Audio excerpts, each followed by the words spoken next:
underline. Omong dikit tapi nyelekit. Bersama Om Bob.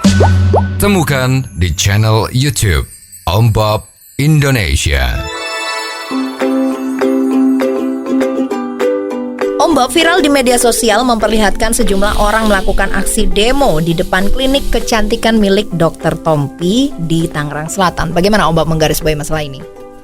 Ya, ini pada saat itu kan memang kalau kita cuma sekilas membaca beritanya itu memang waduh ya, karena yang ditulis di media-media baik media konvensional atau media cetak atau media sosmed ya, itu adalah bahwa Tompi penyanyi yang terkenal itu ya, dan sekarang dia dokter. Betul. Dan kebetulan mempunyai usaha semacam rumah atau salon kecantikan ya, dengan ilmu kedokterannya yang dia kuasai itu. Dan dia telah buka klinik atau rumah kecantikan by Dr. Tompi ini ada lebih dari 3 atau 4 ya di Jakarta.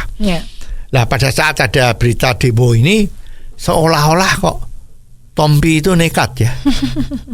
Artinya demonya itu adalah bahwa rumah yang dibuat untuk klinik dari Dr. Tompi ini adalah berdiri di atas selokan. Ya, selokan yang ditutup. Nah, dikhawatirkan nanti kalau hujan gitu gimana?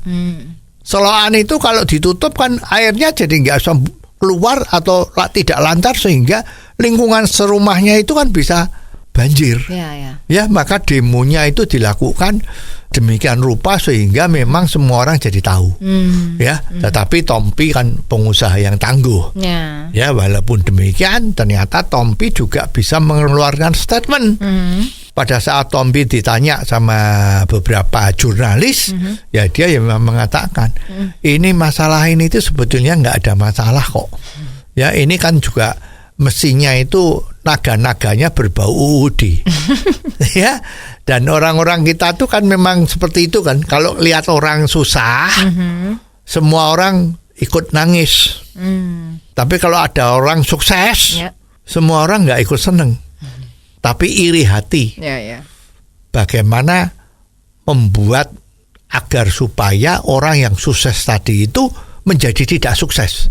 Ya, jadi banyak jalan menuju ke tujuan itu. Nah, salah satunya adalah ya rame-rame demo. Ya, usut punya usut setelah kita tanya dengan konfrontasi dengan Tompi, Dr. Tompi.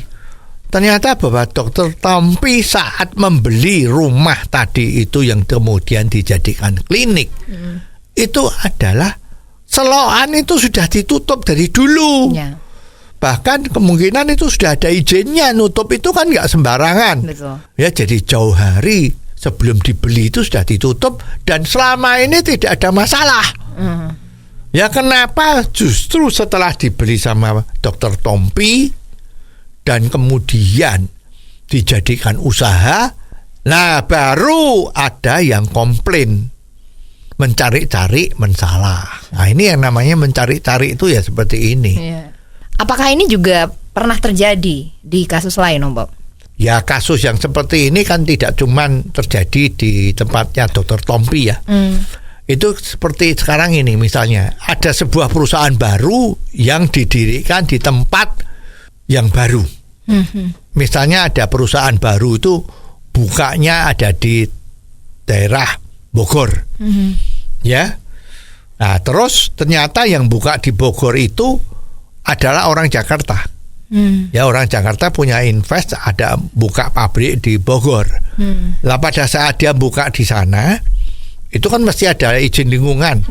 Apalagi ini Omnibus Law ini kan juga lagi digugat-gugat terus nih ya. Jadi memang harus ada izin lingkungan. Ya, setelah izin lingkungan diminta, itu biasanya apa? Ini yang terjadi. Kita kasih izin ya, tapi janji bahwa yang bekerja di pabrik tadi itu harus orang-orang lokal setempat. Nah, ini membuat susah. Ujung-ujungnya kan tadi kan kebutuhan untuk dapat pekerjaan atau UUD, ya kan? Nah, sekarang perusahaan itu menjadi kepalanya pusing. karena harus mengutamakan yang di sana. Kalau sekarang ternyata syarat-syarat untuk menduduki posisi sebagai pekerja di perusahaannya tadi itu ternyata tidak ada yang memenuhi kriteria, terus gimana? Nah, ini yang sering menimbul masalah. Jadi sebetulnya masalah-masalah seperti ini itu ya pemerintah daerah itu tidak boleh mentolerir ya. Ya kalau memang ada sebuah usaha di tempat di mana kota itu ada, itu mestinya sudah berterima kasih. Ya. Karena faktor ekonomi itu akan menggelinding dengan baik. Ya lingkungan sebelah pabrik itu pasti akan muncul warung-warung, ya muncul in the cost, ya sehingga ekonomi di daerah tersebut maju. Jangan syaratnya harus mengambil tenaga lokal untuk pekerjaannya. Ini membuat susah dari pengusaha. Ya mestinya kan itu jangan ikut-ikut aja. Mengenai siapa yang harus kerja di sana ya asal dia itu warga negara Indonesia ya silahkan toh. Ya tapi jangan memaksa harus penduduk lokal sana. Nah, kalau memang nggak bisa gimana? Syaratnya kita butuh tukang las. Ternyata penduduk di sana tuh nggak ada yang bisa jadi tukang las. Adanya tukang batu. Misalnya, apa memang tukang batu harus jadi tukang las kan? Enggak toh. Terus dituduh ini tidak mementingkan tenaga kerja yang di lokal sehingga kita rame-rame demo agar pabrik ini nggak boleh berusaha lagi di sini. Itu kan sama sekali jelek. Ya, tidak betul kan? Kasus dengan Dr. Tompi ini juga demikian. Jadi hendaknya pemerintah daerah itu harus jeli-jeli, ya, harus membela yang benar. Ya, jangan suaranya yang keras tetapi tidak betul. Tapi karena ada ancaman setara demo, jadi pejabat atau aparat di daerah itu ngeper, jadi takut. Nah, kalau sudah seperti ini kan merugikan pengusaha. Betul. Ya ini adalah kurang adil dalam pengeterapannya. Oh, jadi begitu ya Om Bob. Jelas deh sekarang. Terima kasih Om Bob untuk waktunya. Sampai ketemu lagi di waktu yang akan datang. Underline. Omong dikit tapi nyelekit. Bersama Om Bob. Jika Anda suka dengan channel ini, jangan lupa subscribe, like, dan komen.